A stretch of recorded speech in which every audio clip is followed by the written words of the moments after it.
Et me revoici dans les Adirondacks en quête de réussite de mon 10e sommet. Toujours en entraînement pour le GR20. J'avais pris une petite pause au printemps, la pompe, la boue et tout ça. Et il semblerait que je suis encore un petit peu trop tôt.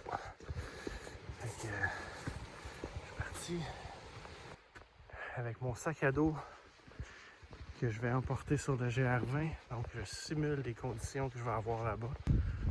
Quand même une bonne charge.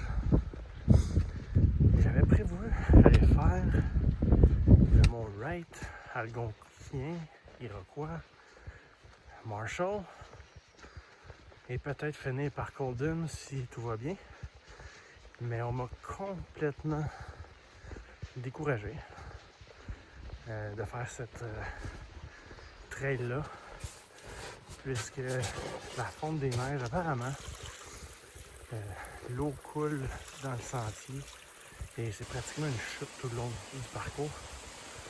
Avec de la neige fondante. On me cale jusqu'à mes cuisses.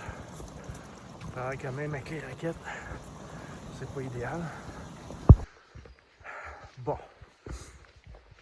ça vaut la peine de demander aux Rangers, puis tant qu'à demander, mais aussi bien les écouter, hein? Alors, je me dirige vers le mont Colden.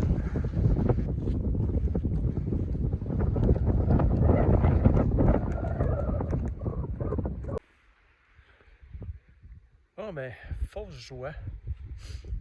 Après quelques heures de rando dans les conditions boueuses, enneigées, difficiles, je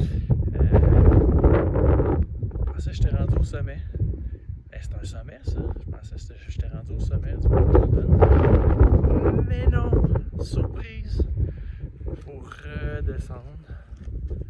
Et le vrai sommet est le prochain. Donc on descend et on remonte. Plus de plaisir.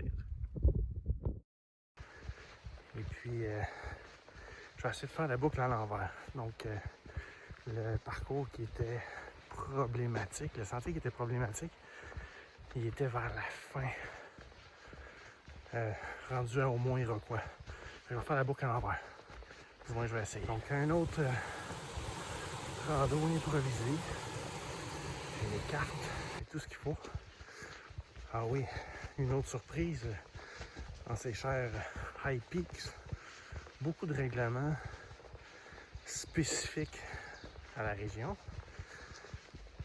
Quand on dort, ça prend absolument un bear can, un contenant pour mettre des nourritures pour, dans le fond, c'est pour protéger la nourriture et te protéger contre les ours.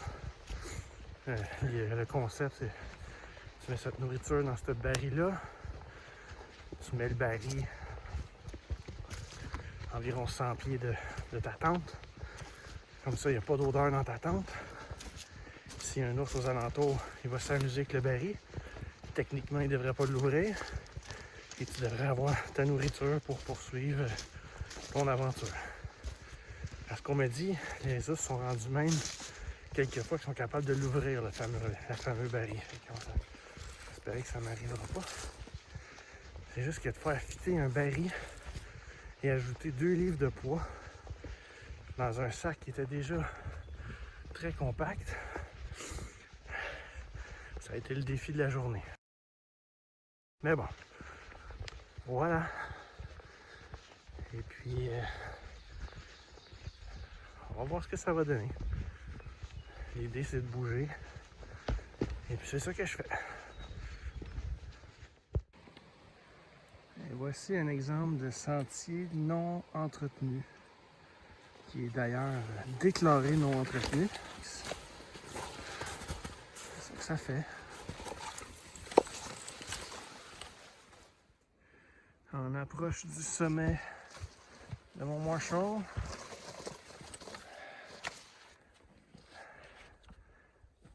Cul-de-sac. Sommet. Marshall, check.